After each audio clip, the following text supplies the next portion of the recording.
শুন রে আজব কথা শুন, বলি ভাই রে, বছরের আয়ু দেখ বেশি দিন নাই রে।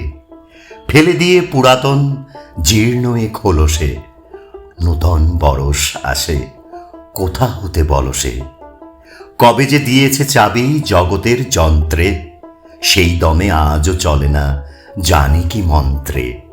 পাকে পাকে দিন রাত ফিরে আসে বারবার, ফিরে আসে মাস ঋতু, এ কেমন কারবার। কোথা আসে কোথা যায় নাহি কোনো উদ্দেশ, হেসে খেলে ভেসে যায় কত দূর দূর দেশ। রবি যায় শশী যায় গ্রহ তারা সব যায়, বিনা কাঁটা কম্পাসে বিনা কল কবজায়। ঘুর পাকে ঘুরে চলে চলে কত ছন্দে, তালে তালে হেলে দুলে চলে রে আনন্দে, তালে তালে হেলে দুলে চলে রে আনন্দে।